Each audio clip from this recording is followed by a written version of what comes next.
Hello, and welcome to the Yankees Seasons Podcast, Episode 10, Mayflowers, Mantle, and Bauers. Last time we saw the Yankees split a pair of games between the Orioles and the Red Sox.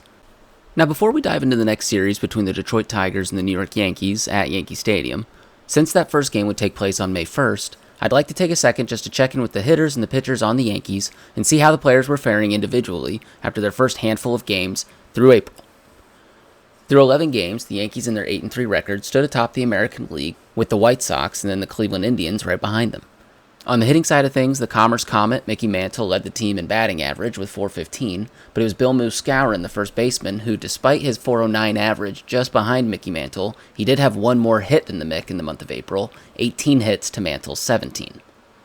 In terms of batting average, though, like I said, it was Mantle at first with .415, Bill Muscowren was batting .409, and then in third on the Yankees list is someone that I think all of us could guess. If you said the wild driver of the dawn, Don Larson, you are correct, who was 4 for 10 in his 3 starts and with his grand slam puts his average to 400 and OPS to a 1.2. Now hear me everyone when I say this. Through the month of April of 1956, the OPS leader, Mickey Mantle, with an OPS of 1.305, was just barely ahead of Don Larson, the wild driver of the dawn, who boasted a 1.2 OPS.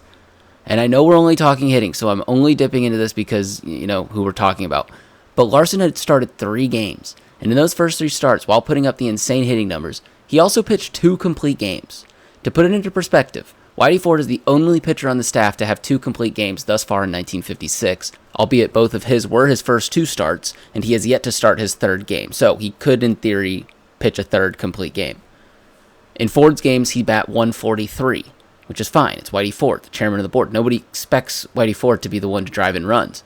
But I don't want us to sleep on the wild driver of the dawn, you know, like he is famously known for sleeping behind the wheel.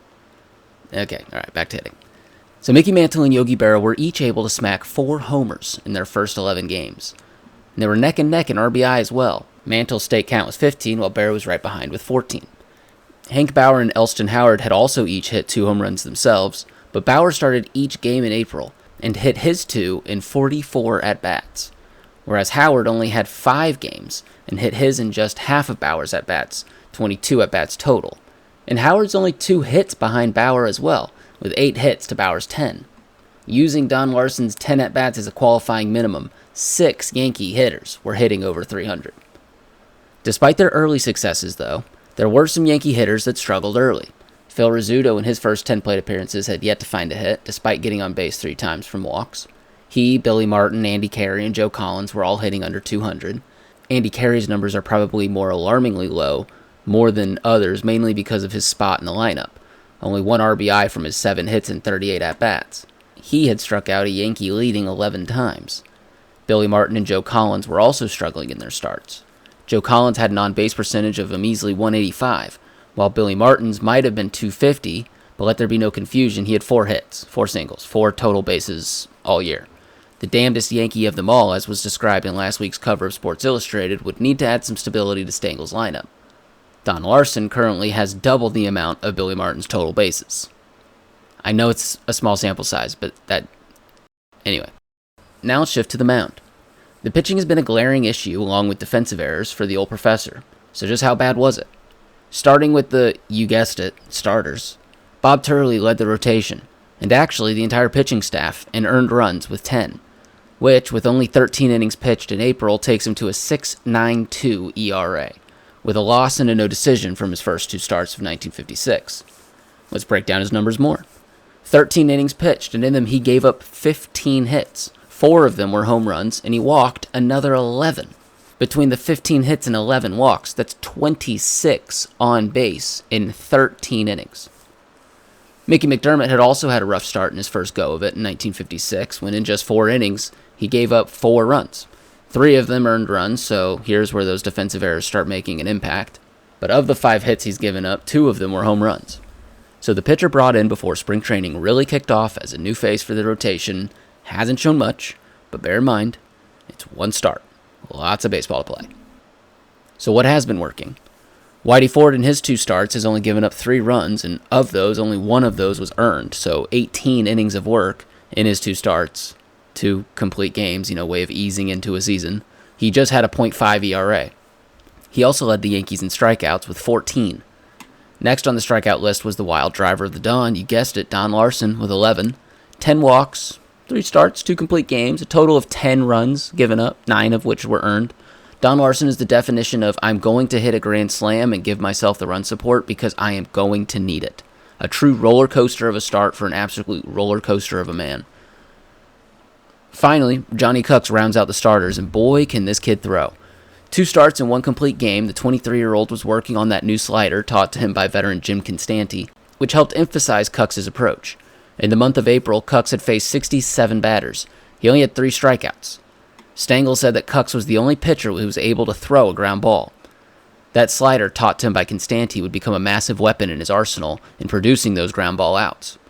Through his 2 starts, his 2.7 ERA is the second lowest on the rotation, and with the help of that slider, hopefully the kid can find himself as valuable as an asset on Whitey Ford's board. So that brings us to the bullpen. While the starters in April had an average ERA of 3.55, the relievers have had a bit more of a struggle, with a combined ERA of 4.95. They also had only picked up 1 save, albeit with the hitting, I'm not sure they had many opportunities to get saves.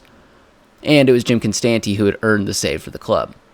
Constanti also led the bullpen in their first 11 games with 7 innings pitched, so just ahead of Bob Grimm, who pitched 5.1 innings. Grimm was also the only pitcher not to be charged with an earned run, keeping his ERA at a solid 0. However, with errors, 3 runs still scored while Grimm was on the mound, but they were just all unearned.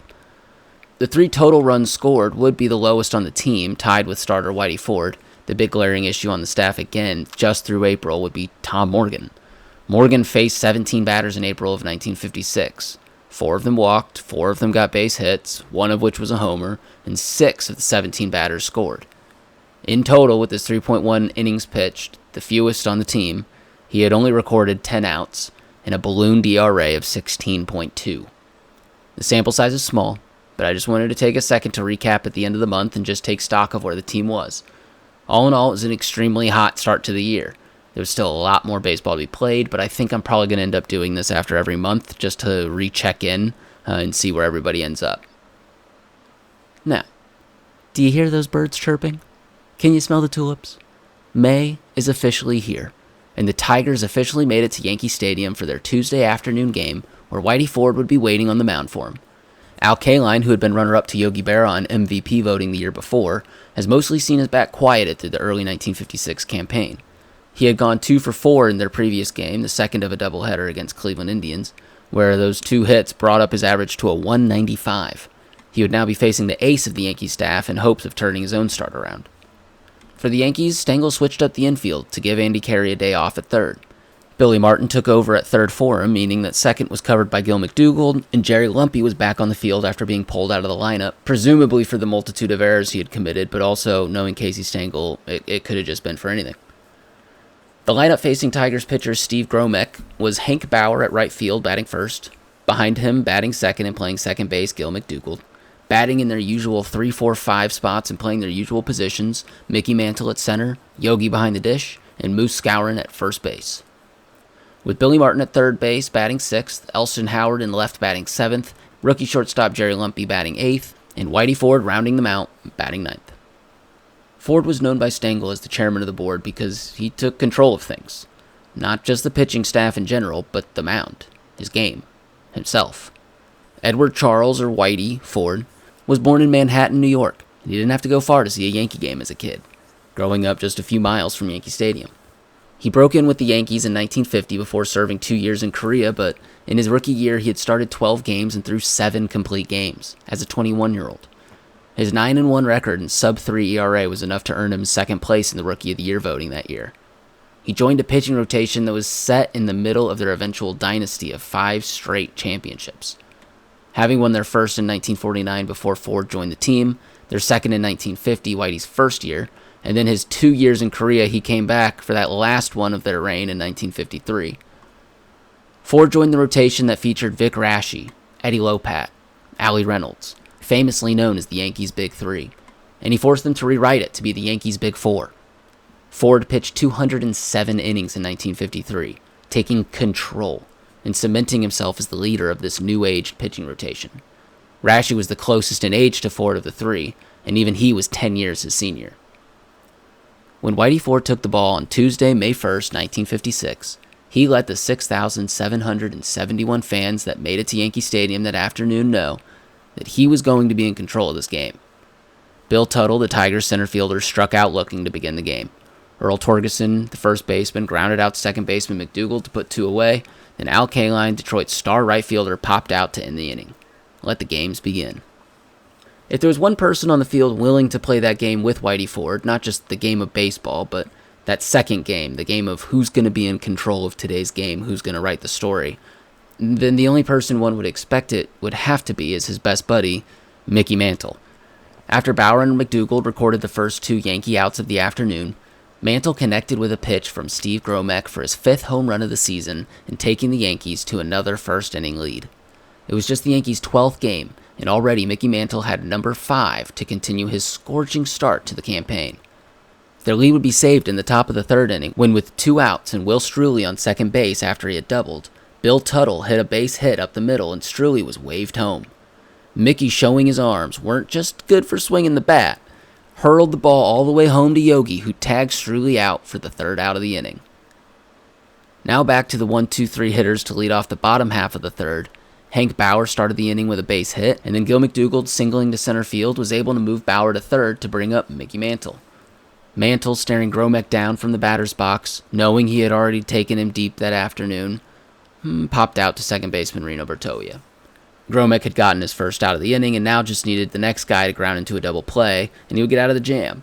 Here comes, it's Yogi Berra.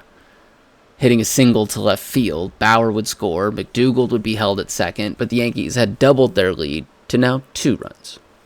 Bill Skowron would then hit a hard ground ball to shortstop Harvey Kuhn, who couldn't handle it and would allow McDougald to come all the way around and score from second and move Yogi to third. That brought up Billy Martin, the damnedest Yankee of them all, who hit a sacrifice fly, scoring Yogi and moving Skowron to second. Now it was 4-0 the Yankees, and Elston Howard would step into the batter's box and belt a single to deep left field, allowing Skowron to score and taking the Yankee lead to 5-0. Jerry Lumpy would fly out to end the inning, but the Yankees had tacked on 4 more runs, and with their 5-run lead, put the ball back into their ace Whitey Ford's hands. Through the next 2 innings, other than a single to Al Kaline in the top of the 4th, and then a leadoff double to Ray Boone, yes, that Ray Boone, grandfather of familiar face Aaron Boone, current manager of the New York Yankees, in the top of the 5th, the next real action would be in the bottom of the 5th. Leading off, Mickey Mantle worked a walk, and then advanced to second when Yogi Berra hit another single to have runners on first and second with no outs. Manager Bucky Harris, who, if you'll refer to your notes, had won the World Series as manager of the Yankees in 1947, would pull Gromek and replace him with pitcher Dick Marlowe. He would start his afternoon by walking Bill Skowron to load the bases. Billy Martin would fly out to shallow left field, shallow enough that Mantle wouldn't be able to score from third. That is, Mantle wouldn't be able to score until Elston Howard, batting now with 1 out, would single to center field, scoring Mantle and Berra. Although Bill Skowron would be thrown out at second to make it 7-0 Yankees, but now 2 outs, Lumpy would again end the inning, this time by striking out. Whitey would go 3 up, 3 down in the top of the 6th, and then lead off the bottom half with a base hit off Duke Moss. The base hit would really bite the Tigers when the next batter, Hank Bauer, flipping the lineup over, would hit a home run, scoring Ford and taking the Yankee lead all the way up to 9-0. Whitey Ford was not a perfect pitcher, but anyone would have to feel fairly comfortable with a 9-run lead. The top of the 7th would see the last real action of the game. Al Kaline would single to lead off the inning and then score off of a double hit by Harvey Kuhn. Ray Boone would walk before Charlie Maxwell struck out for the first out of the inning. Runners on first and second, Reno Bertoia would walk to load the bases for Walt Struley, who would then walk in the Tigers' second run. 3 walks in the inning. Whitey would whip it back into shape, though, striking out the next batter looking and then having Bill Tuttle ground out to end the top half of the 7th inning with a score of 9-2. And that's how the score would end. The only other hit would be in the 9th when Ray Boone hit a leadoff single before eventually starting the game-ending double play. Whitey Ford would pitch a complete game, giving up 2 earned runs, but taking his season ERA to just 1 even. he would strike out 6 Tigers and walk 3, and really pitched exactly what one would hope their ace would pitch. A solid performance from Casey Stengel's star man. The Yanks were now 9-3 on the season. Mickey Mantle was having an incredible start to the season, tied for second in the majors with 5 home runs, leading the majors with 16 RBI, 1 total hit away from leading the majors. In average, he was hitting .400 thus far. The kid from Oklahoma was trying to make up for time missed last October. Indeed, it would again be Mickey Mantle stepping up to the proverbial plate when he would hit 1 of the 3 Yankee hits the next day, as Tigers pitcher Frank Larry pitched a complete game. He would give up 3 hits, and of those 3 hits, just 1 run. The run being from, but of course, Mantle's hit, a 9th inning home run to bring the Yankees back to an 8-1 crushing defeat. 3 hits rarely wins a ball game, but if your opponent hits 15 to your 3, I'm going to say the odds are almost guaranteed. Casey Stengel had sent Johnny Cucks to the mound and pulled him after only 2 2/3. In those less than 3 innings of work, the Tigers would run Cucks up for 9 hits, 8 runs, 7 of which were earned runs, and it doubled his 2.7 ERA we were bragging about earlier up to 5.59 after his 20 batters faced. This is what we were talking about when it's a small sample size. Rip Coleman would take over and settle things down, giving up only 3 hits in his 3 1/3 innings, and then Mickey McDermott was called on by the old professor to close the game's last 3 innings out, also giving up 3 hits. Al Kaline came up with a big day, going 3 for 5 with 3 RBI, and catcher Frank House also had 3 RBI with his 3-run home run in the 3rd inning, which would eventually lead to 6 runs being scored that inning. Ray Boone would also have an RBI single that inning, just in case anyone was interested in the grandparent of Aaron Boone connection like I was, earlier. Okay. So the Yankees start May by splitting the quick 2-game series with the Tigers to make them 9-4 on the season as they welcome the Kansas City Athletics to the stadium. That series will have to wait for next time, though.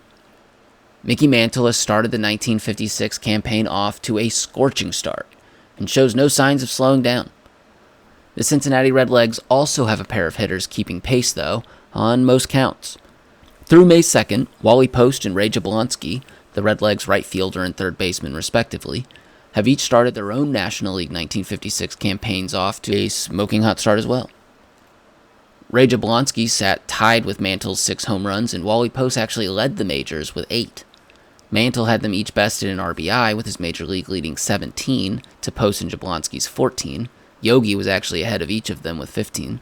And as I said earlier, none of these numbers really matter, because tomorrow's game is still only May 3rd, and there's still a lot of baseball to play. But until then, thanks for listening, and see you next time.